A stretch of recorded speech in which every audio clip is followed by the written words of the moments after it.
Napoleon Bonaparte was one of France's great leaders in war, and because of his great authority, he was elected as France's new ruler. Previously, in France, you could only become the king if you were born into the right family and had the correct connections. Napoleon made many changes to France and its government. He created a code of law for all citizens of France to follow. He called these laws the Napoleonic Code. He created this code in order to modernize France, help them have authority over all other European countries, and to help them gain back their strength after the French Revolution. The laws in the code were used to reform France, and some even supported the new ideas from the Revolution and the Enlightenment period.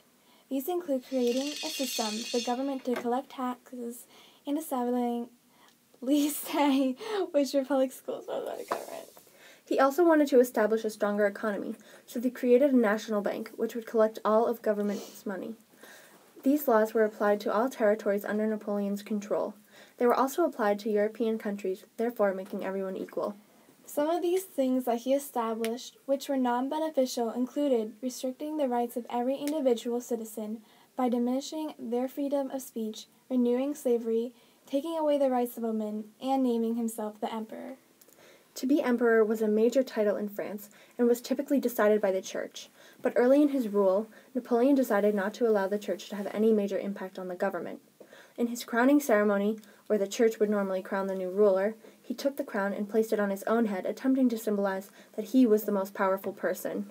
Napoleon's rules and his code had a large impact on the people of France and the people of the surrounding countries. It had valuable impact on the poorer people of France in giving them equality.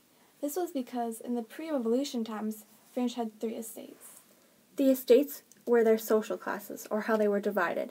These estates included the clergy, who were wealthy, and only made up of under 1% of the population.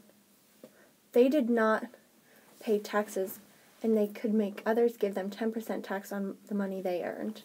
The second class were the nobles and royal family. They did not have to pay taxes, and they did not have to hold a job. They were able to collect the citizens' money for their own benefits. The third estate were the peasants. They had to pay all the country's taxes, making them poor and hungry. But under Napoleon's rules, everyone had to pay taxes, which benefited the peasants because they did not have to supply all of the country's money. It impacted others in a way that caused them to backlash against them. The other European countries hated his ideas about having one country control over all of Europe. And when Napoleon fell, the leaders of every other European country got together and made laws to prevent that from happening. One final impact that he made was helping other countries set up laws to prevent liberal views and ideas. They did not want the ideas of the French Revolution seeping into their own country.